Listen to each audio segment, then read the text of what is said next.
శ్రీ సచ్చిదానంద సద్గురు సాయినాథ్ మహారాజ్ की जय। శ్రీ సచ్చిదానంద సద్గురు అలివేలు మంగమ్మ సహిత భరద్వాజ మహారాజ్ की जय। శ్రీ సచ్చిదానంద సద్గురు నాంపల్లి బాబా మహారాజ్ की जय। జై సాయి మాస్టర్। ఈరోజు సత్సంగంలో మనం మహాత్ముల ముద్దు పెట్టాడు ఆచార్య శ్రీ ఎక్కిరాల భరద్వాజ్ మహారాజ్ గారి చరిత్ర చదువుకుంటున్నాం। రచన శ్రీ థామస్ రెడ్డి గారు। దీనిలో మన అధ్యాయం 5 సాయి తత్వ ప్రచారం అనేటువంటి అధ్యాయాన్ని మనం చదువుకుంటున్నాం। క్రితం సత్సంగంలో మనం ఏం చెప్పుకున్నామంటే మాస్టర్ గారు రచించిన గ్రంథాల గురించి క్లుప్తంగా చాలా అంటే అందులో అసలు ఏముంది అన్నది క్లుప్తంగా ఇవ్వడం జరిగింది। దాన్ని మనం కొన్ని చెప్పుకున్నాం। ఏది నిజం గురించి, మతం ఎందుకు, విజ్ఞాన వీచికలు, సాయి లీలామృతం, శ్రీ గురు చరిత్ర, వీటి గురించి మనం క్లుప్తంగా అందులో అసలు ఏముంది అనే దాన్ని మనం చదువుకున్నాం। ఈరోజు శ్రీ సాయినాథ ప్రబోధామృతం ఈ గ్రంథంలో ఏముందనేది మనం చదువుకుందాం। మనం అంటే మామూలుగా మనకి సాయినాథ ప్రబోధామృతం అయిపోయింది మనం చదువుకునే వరుసలో, ఇందులో వచ్చింది కాబట్టి మళ్ళీ మనం ఒకసారి దీన్ని స్మరణ చేసుకుంటున్నాం చాలా క్లుప్తంగా అనమాట। శ్రీ సాయినాథ ప్రబోధామృతం। సద్గురు శ్రీ సాయినాథుడు మర్మగర్భమైన సూక్తుల ద్వారా, లీలల ద్వారా, తమ ఆచరణ ద్వారా, ప్రతి కదలిక ద్వారా, మందహాసము ద్వారా ప్రసాదించిన ప్రబోధాన్ని భరద్వాజ గారు తమ అసమాన సాధనతో, జ్ఞానంతో, ధ్యానంతో ఎన్నో విలువైన సాధనా రహస్యాలను, ధార్మిక విషయాలను మనకు అందించుచు వాటిని భగవద్గీత, ఖురాన్, బైబిళ్లతోనూ సమన్వయం చేశారు। ఈ సాయినాథ ప్రబోధామృతం గ్రంథంలో సాయినాథుల వారు మర్మగర్భమైన సూక్తుల ద్వారా చాలా సూక్ష్మమైనవి, దాంట్లో చాలా డెప్త్ ఉంటుందన్నమాట। 9 సూక్తుల్లో డైరెక్ట్గా మనం చదువుకుంటే అర్థం కాకపోవచ్చు, వాటన్నిటికీ మాస్టర్ గారు ఒక్కొక్క సూక్తికి చక్కగా వివరణ ఎంతో చక్కగా మనకి ప్రబోధామృతంలో మాస్టర్ గారు పొందుపరిచారు। లీలల ద్వారా, లీలలకు కూడా మాస్టర్ గారు చక్కగా వివరించారు ఏదేంటి, అసలు బాబా లీల చేయడంలో ఆంతర్యం ఏమిటి, ఇవన్నీ తమ ఆచరణ ద్వారా, బాబా ఆచరణ ఎట్లా ఉండేది దాని ద్వారా, ప్రతి కదలిక ద్వారా, ఆయన చేసే ప్రతి కదలిక కూడా మనకి చక్కటి బోధ అనమాట సాయినాథుల వారిది। మందహాసం, ఆయన నవ్వు మనకు ఉంటుంది, ఆయన చిరునవ్వు, చూపు, ఇవన్నీ రాసుంటాయి మనకి టైటిల్ పేజెస్ వీటిల్లో మనకి ప్రబోధామృతంలో చాలా అద్భుతంగా మాస్టర్ గారు రాశారు। దాని ద్వారా ప్రసాదించిన ప్రబోధాన్ని భరద్వాజ గారు తమ అసమాన సాధనతో, జ్ఞానంతో, ధ్యానంతో ఎంతో విలువైన సాధనా రహస్యాలని, ఎంతో విలువైనవి దాంట్లో పొందుపరిచారు మాస్టర్ గారు। సాధనా రహస్యాలు, ధార్మిక విషయాలను మనకు అందించారు। వాటిని భగవద్గీత, ఖురాన్, బైబిళ్లతోనూ సమన్వయం చేశారు। వాటిని చెప్పిన వాటిల్నే భగవద్గీతతోటి, ఖురాన్లో ఏముంది, బైబిల్ తోటి, వీటన్నిటితోటి సమన్వయం చేసి అన్ని మతాల్లోనూ చెప్పినది ఒక్కటే అని చెప్పి అది సాయినాథుల వారి ఆచరణలో, ఆయన సూక్తుల్లోనూ, లీలల్లోనూ, వీటన్నిటిలోనూ ఎలా ఉన్నది అన్నదాన్ని మనకు చక్కగా వివరించి మాస్టర్ గారు చెప్పారనమాట। చాలా డీటెయిల్గా ఉంటుందండి సాయినాథ ప్రబోధం। మనం లీలామృతం చదువుకుని చదువుకుంటూ, ప్రబోధామృతం చదువుకుంటూ లీలామృతం చదివాం అనుకోండి, భలే చాలా బాగుంటుంది, చాలా బాగా అర్థమవుతుంది మనకి। ఇంకా లీలామృతంలో ఆ డెప్త్ మనకి మాస్టర్ గారు చెప్పేది మనకు చాలా బాగా అర్థమవుతుంది ప్రబోధామృతం చదువుకుంటూ కనుక మనం అట్లా లీలామృతం చదువుకుంటే లీలామృతం బాగా అర్థమవుతుంది ప్రబోధామృతం చదువుకుంటే। సకల జీవులకు శ్రేయస్కరమైన రీతిన మన జీవితాలను సంస్కరించుకోవడమే కదా సాయి బోధించిన మార్గం అంటారు ఆయన। మాస్టర్ గారు ఏం చెప్తారంటే సకల జీవుల శ్రేయస్కరమైన రీతిని, అన్ని జీవులకు శ్రేయస్కరమైన రీతినే మన జీవితాలను సంస్కరించుకోవాలి। అంటే అన్ని జీవులకు ఏదైతే శ్రేయస్కరమో ఆ రీతిలో ఎలా ఉంటే మనం ఇతర జీవులకు కూడా శ్రేయస్కరమో ఆ రీతిలో మన జీవితాలను మనం సంస్కరించుకోవాలి। అదే సాయి బోధించిన మార్గం అంటారు। బాబా చెప్పిన మార్గం అదే। మనం బాబా మార్గంలో వెడుతూ ఉంటే చక్కగా అన్ని జీవులకి మనం శ్రేయస్కరమైన రీతిలో మన జీవితాలు ఉంటాయన్నమాట। సాయి ఆచరణలో చూపిన సత్యాన్ని విస్మరించేవారు సాయి భక్తులు ఎలా కాగలరు అంటారు।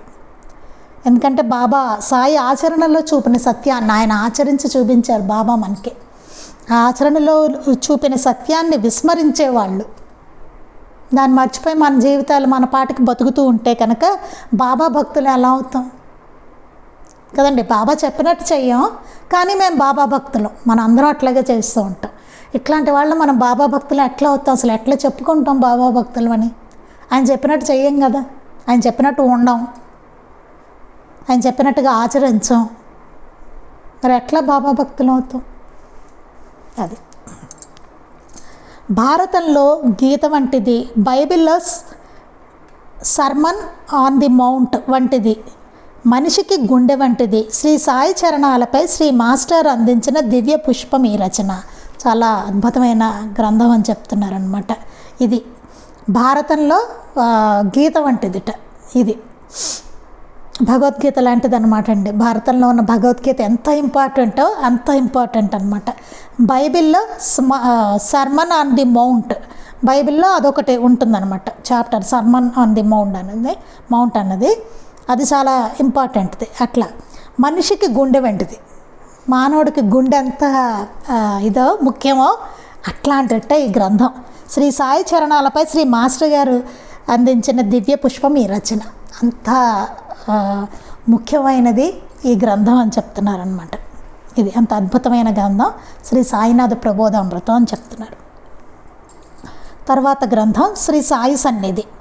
వేదవ్యాసుడు వేదాలను విభజించి పురాణాలను ఎన్నో రచించిన లోకానికి ఇంకా ఏదో తెలపాలనే తపనతో భాగవతం అందించడం జరిగిందని పేర్కొన్నారు. ఇది మనకి చాలామంది తెలిసిన విషయం.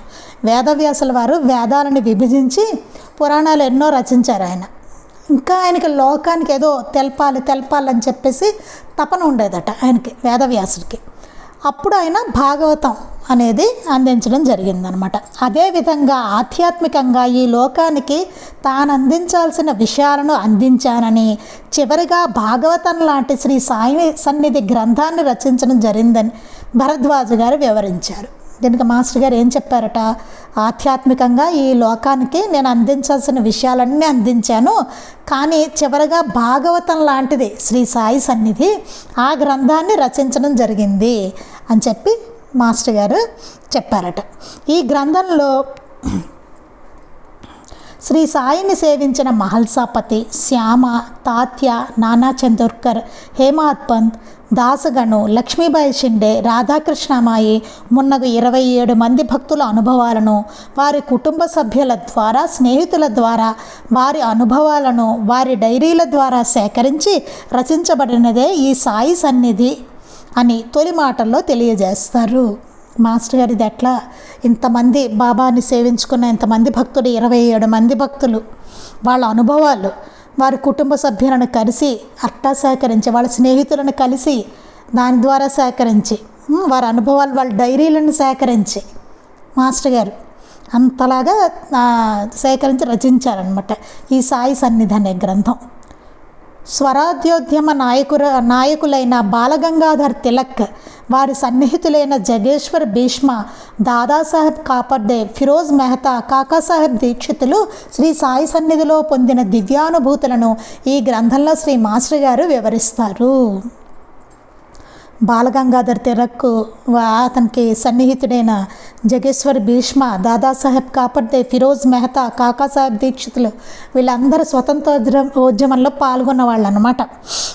వీళ్ళందరి గురించి కూడా మనకి సాయి సన్నిధిలో వీళ్ళు బాబా దగ్గర పొందిన దివ్యానుభూతులన్నీ కూడా మాస్టర్ గారు ఈ గ్రంథంలో వివరించారనమాట. ఈ సంసారం మనం అప్పుడు చదువుకున్నాం, సాయి సన్నిధి గ్రంథం కూడా మనం స్టార్టింగ్లోనే చదువుకోవడం జరిగింది. దీంట్లో ఉంటుంది మనకి వెనకాల స్వతంత్రోద్యమాన్ని వెనకాల ఉండి నడిపించింది సాయినాథుల వారే అని చెప్పి మనకి చాలా వివరంగా కూడా ఉంటుంది అందులో. ఈ సంసారం అనే సముద్రంలో శ్రీ సాయిబాబా జీవిత చరిత్ర గమ్యము, శ్రీ గురు చరిత్ర పారాయణ తెరచాప, శ్రీ సాయి ప్రబోధామృతము చుక్కాని వంటివి అనుకుంటే, శ్రీ సాయి సన్నిధి సాక్షాత్తు మనను భద్రంగా గమ్యం చేర్చే నావయని పేర్కొంటూ ఈ భూమండలమంతా సాయి సన్నిధిగా మారి భూలోక వైకుంఠమగుగాక అని కోరుకుంటున్నారు శ్రీ మాస్టర్ గారు. ఈ సంసారం అనే సముద్రంలో మనం నిత్యపారాయణ చేసుకునే శ్రీ సాయిలీలామృతం గమ్యం లాంటిది, అది గమ్యం మనకి సాయిలీలామృతం. శ్రీ గురు చరిత్ర పారాయణమో తెరచాపట. సాయి ప్రబోధామృతమేమో చుక్కాని వంటిదిట, ఒక నావకి. ఇవన్నీ అనుకుంటే శ్రీ సాయి సన్నిధి సాక్షాత్తు మన భద్రంగా గమ్యం చేర్చే నావ.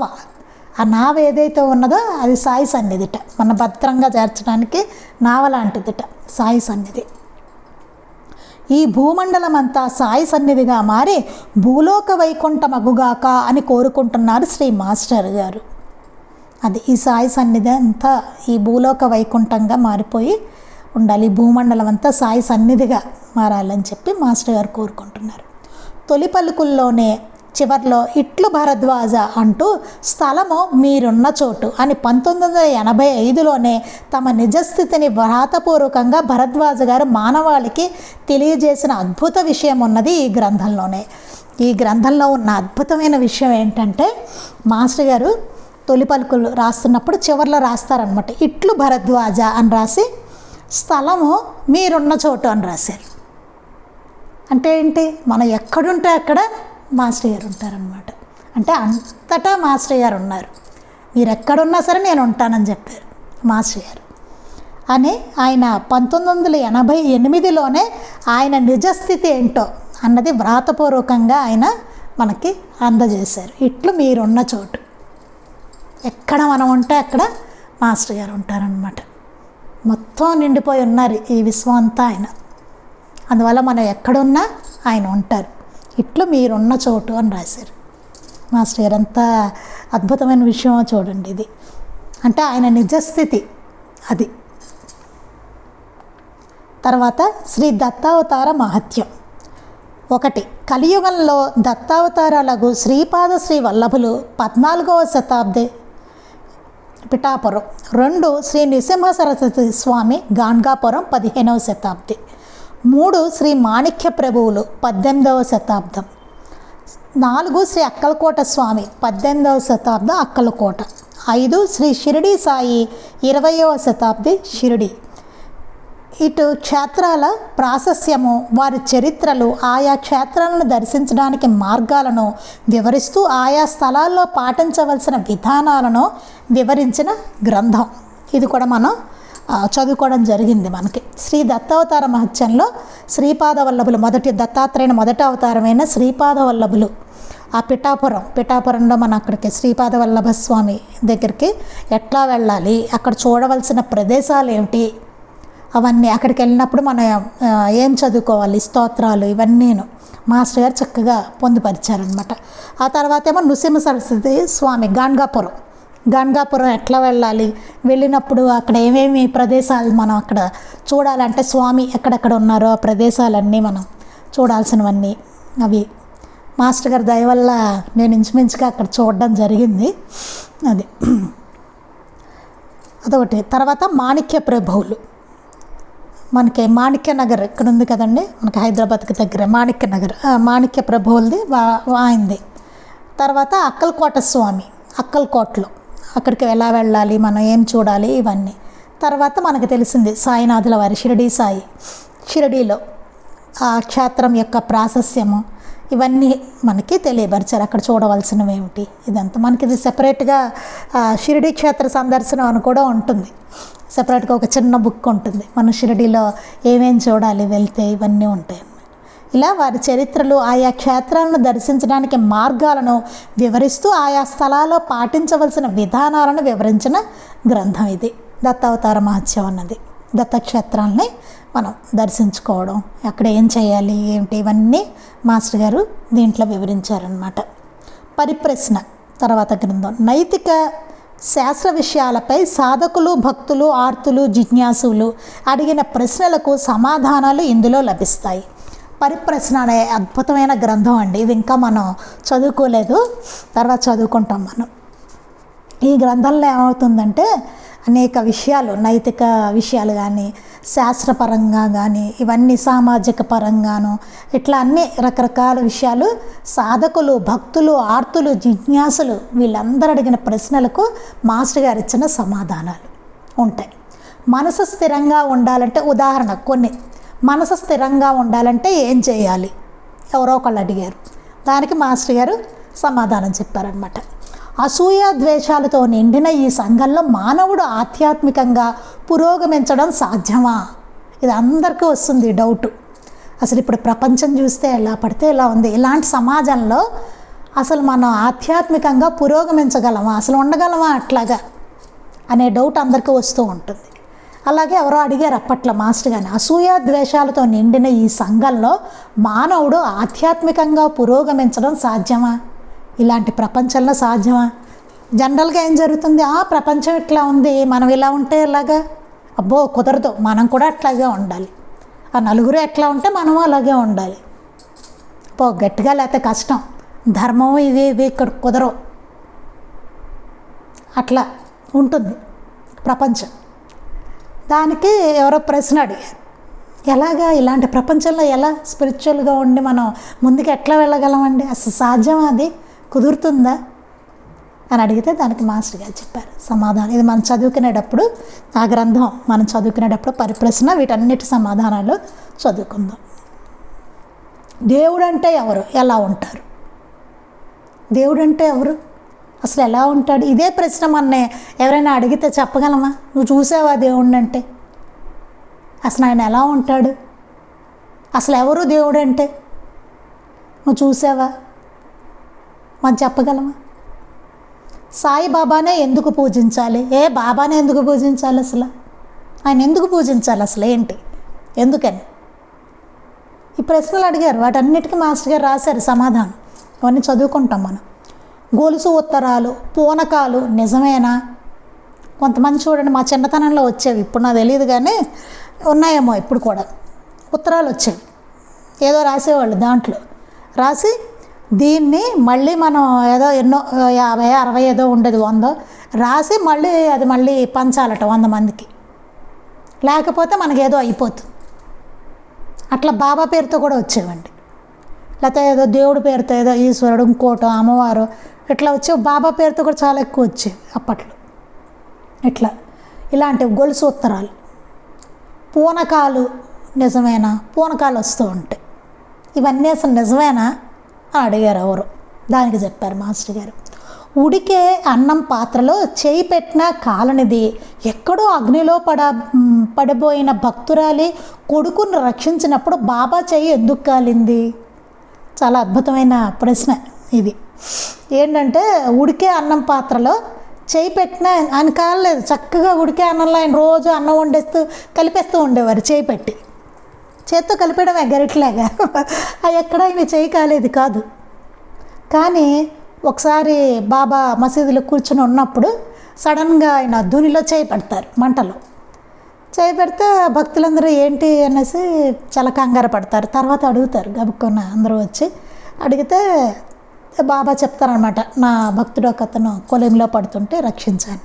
అది తర్వాత తెలుస్తుంది. ఆ టైంలోనే ఏమవుతుందంటే, ఒక ఆవిడ భక్తురాలు కొడుకు కొలిమిలో పడిపోతాడు. ఆవిడ గబుక్కన, అతని భర్త అస్వస్థతగా ఉంటాడు, అతను ఏదో పిలిచేసరికి కంగారు పడి ఆవిడ లేస్తుంది. ఆవిడ కొలిమి కొడుతూ ఉంటుంది, ఒళ్ళో బిడ్డను పెట్టుకుని గబుక్కొని లేస్తుంది.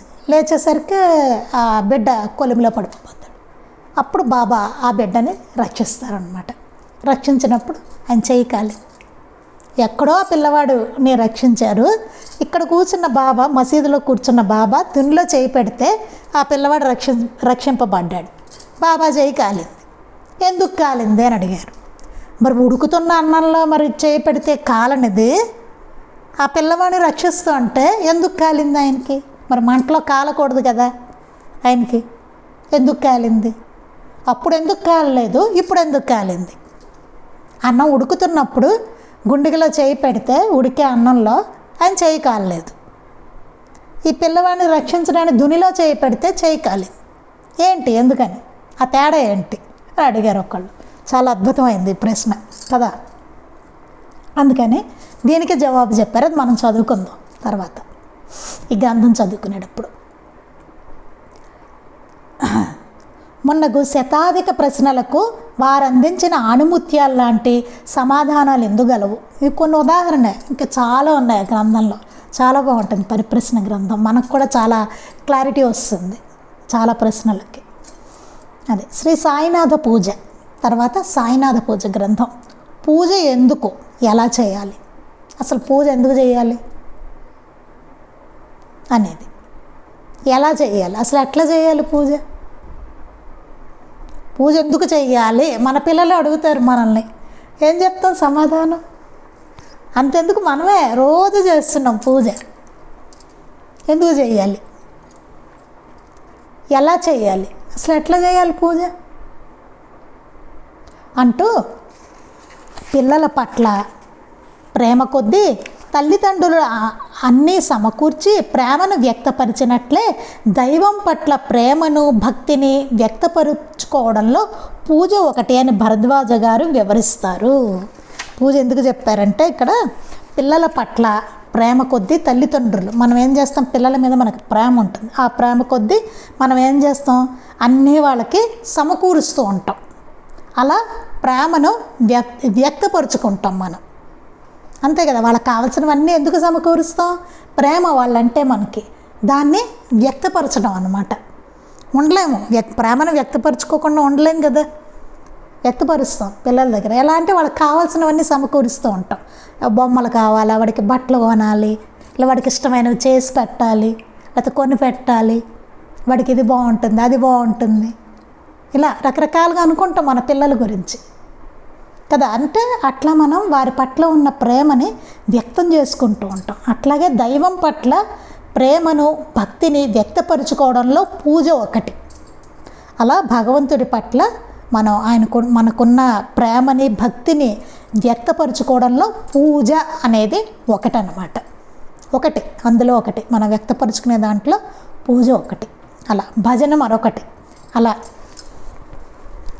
భరద్వాజ గారు వివరిస్తారు. భావయుక్తంగా నామావళి, షోడశోపచార పూజా విధానం, దత్తాత్రేయ అష్టోత్తరాలతో సంకలనం చేయబడిన గ్రంథం. చాలా చాలా అద్భుతమైన గ్రంథం అండి ఇది.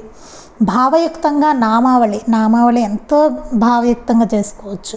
పూజ కూడా షోడశోపచార పూజ విధానం మాస్టర్ గారు అంతా చాలా క్లియర్గా రాస్తారు. ఒక్కొక్క వాటన్నిటికీ అర్థాలు రాస్తారు కింద. దత్తాత్రేయ అష్టోత్తరం కూడా ఉంటుంది దాంట్లో. అలా సంకలనం చేయబడిన గ్రంథం ఇది. అందులోనే ఉదయ ప్రార్థన కూడా ఉంటుందండి. మనం చదువుకోవాల్సింది ఉదయ ప్రార్థన. చాలా బాగుంటుంది, రోజు చదువుకోవాలి ఉదయ ప్రార్థన. అది చదువుకొని మన భావాన్ని కాస్త చక్కగా చేసుకొని అప్పుడు మిగతా కార్యక్రమాలన్నీ చేసుకోవాలండి. ఉదయ ప్రార్థన బాగుంటుంది. అప్పుడు పూజ మొదలు పెట్టుకుంటే మనకి మనసుకి బాగుంటుంది, చక్కగా భావయుక్తంగా చేయగలుగుతాం. నెక్స్ట్ ఏంటంటే, ఇందులో మాస్టర్ గారు నామాలు రాస్తారు. ఆ నామావళి అవి ఏమిటంటే, మాస్టర్ గారికి ధ్యానంలో వచ్చేస్తాయి ఆ నామాలు, ఇంకా అలా వచ్చేస్తూ ఉంటాయి. అవన్నీ టక పేపర్ మీద రాసేసారు. అవన్నీ దాంట్లో పొందుపరిచారు అనమాట. చాలా అద్భుతమైన నామాలు ఉంటాయి. అది చదువుతూ ఉంటే ఒకదానికొకటి కింద అర్థం కూడా ఇచ్చారు మాస్టర్ గారు. దాని అర్థం ఏంటన్నది భలే ఉంటుంది, చాలా బాగుంటుంది. ఒకసారి చదవండి అందరూ తీసి.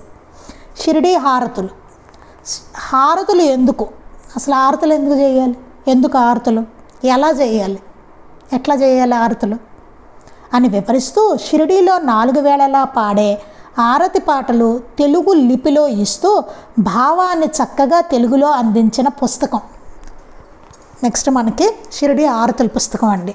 అసలు హారతులు ఎందుకు చేసుకోవాలి, హారతులు ఎలా చేయాలి, హారతి ఎట్లా చేయాలి అని వివరిస్తూ షిరిడీలో 4 వేళలా పాడే హారతులు, మనకి షిరిడీలో ఏ హారతులు అయితే పాడతారో వాటిల్నే మాస్టర్ గారు ఆ మరాఠీ హారతుల్నే మనకి తెలుగులో రాశారండి. మరాఠీవే, ఆయన ఏమీ ట్రాన్స్లేట్ చేసి రాయలేదు. మరాఠీ హారతులే తెలుగులో మనకి రాసి వెనకాలకి అన్ని హారతులు అయిపోయాక చివరిలో భావం కూడా రాశారు. దాని అర్థం ఏమిటని, మనకంటే మరాఠీ అనేది గబుక్కున అర్థం కాకపోవచ్చు, అందుకని దాని భావం కూడా రాశారు. ఆ భావం చదువుకుని హారతి చేసుకున్నాం అనుకోండి, చాలా బాగుంటుంది, చక్కగా ఉంటుంది, ఎంతో బాగా. హారతులు మాత్రం మనం మరాఠీ హారతులే చేసుకోవడం అనేది శ్రేయస్కరం. ఎందుకంటే సాక్షాత్తు సాయినాథుల వారు రాయించుకున్నారు హారతులు, అందుకనే ఆయన ఆ భాషలో రాయించుకున్నారు కాబట్టి మనం దాంట్లోనే మరాఠీ హారతులే పాడుకోవాలి. షిరిడీలో ఏవైతే జరుగుతాయో అవే అన్ని చోట్ల, మన ఇంట్లో కానీ సత్సంగంలో కానీ ఎక్కడైనా బాబా మందిరాల్లో కానీ అన్ని చోట్ల మరాఠీ హారతులే పాడుకోవడం అనేది శ్రేయస్కరం చాలా. మనకి భావం వెనకాల ఎలాగో ఇచ్చారు కాబట్టి మాస్టర్ గారు చక్కగా మనం వీలున్నప్పుడు దాన్ని చదువుకుంటూ ఆరతి చేసుకుంటే భావయుక్తంగా ఉంటుంది. మన షిరిడీలో ఉండి ఆరతి చేసుకున్నంత ఫలితం తప్పకుండా వస్తుంది. మాస్టర్ గారు చెప్పారు, ఆరతులు అట్లా చేసుకుంటే కనుక మనకి షిరిడీలో అక్కడే ఉండి ఆయన సన్నిధిలో చేసుకున్నంత ఫలితం వస్తుంటాయి ఆరతులు. షిరిడీ క్షేత్ర సందర్శనం ఇందాక మనం చెప్పుకున్నాం. ఇది బాబా భౌతిక దేహంతో సంచరించి సమాధి చెందిన ఆ పుణ్యక్షేత్రంలో చూడవలసిన గురుస్థానం, ద్వారకామాయి సమాధి మందిరం, లిండీబాగ్ ఖండోబా మందిరం మరియు లక్ష్మీబాయి షిండే మహల్సాపతి మున్నగు భక్తుల గృహాలని గురించి తెలియజేస్తూ షిరిడీ యాత్ర ఎలా సఫలం చేసుకోవాలి, ఏ ఏ ప్రదేశాల్లో ఏమి చేయాలి అన్ని విషయాలను చక్కగా వివరించిన చిన్న పుస్తకం. మేము ఎప్పుడు షిరిడీ వెళ్ళినా చదువుకుని వెళ్తామండి. వెళ్ళి మాస్టర్ గారు చెప్పినవన్నీ చూసుకుంటాం అన్నమాట. షిరిడీ క్షేత్ర సందర్శనం అని చాలా చిన్న బుక్ ఉంటుంది. ఇది బాబా సంచరించిన సమాధి చెందిన పుణ్యక్షేత్రంలో చూడవలసినవి గురుస్థానము, ద్వారకామాయి సమాధి మందిరము, లిండీబాగ్ ఖండోబా ఆలయము, లక్ష్మీబాయి షిండే మహల్సాపతి మొన్న భక్తుల గృహాలు వీటన్నిటి గురించి తెలియజేస్తూ మాస్టర్ గారు షిరిడీ యాత్ర మనకి ఎలా సఫలం చేసుకోవాలి, ఎట్లా చేయాలి షిరిడీ యాత్ర అనేదాన్ని కూడా మాస్టర్ గారు ఏ ప్రదేశాల్లో ఏం చూడాలి, ఆయా ప్రదేశాలకు వెళ్ళినప్పుడు మనం ఏం చేయాలి, ఏం చదువుకోవాలి ఇవన్నీ విషయాలను చక్కగా వివరించారు. చిన్న పుస్తకం. మనతో పాటు షిరిడీ వెళ్ళినప్పుడు తీసుకెళ్ళాలి. ముందు చదువుకోవాలి, తర్వాత తీసుకెళ్ళి చక్కగా అవన్నీ చూసుకుంటూ ఉంటే చాలా బాగుంటుంది. మనకు మాస్టర్ గారి దగ్గరుండి చూపించినట్టే. అది ఇంకా మిగిలిన కొన్ని గ్రంథాలు ఉన్నాయి, ఇవి రేపు చెప్పుకుందామండి. శ్రీ సచ్చిదానంద సద్గురు సాయినాథ్ మహారాజ్ కీ జై. శ్రీ సచ్చిదానంద సద్గురు అలివేలు మంగమ్మ సహిత భరద్వాజ మహారాజ్ కీ జై. శ్రీ సచ్చిదానంద సద్గురు నాంపల్లి బాబా మహారాజ్ కీ జై. గురుదేవ దత్త అవధూత చింతన. లోకా సమస్తాః సుఖినో భవంతు. లోకా సమస్తాః సుఖినో భవంతు. లోకా సమస్తాః సుఖినో భవంతు. జై సాయి మాస్టర్.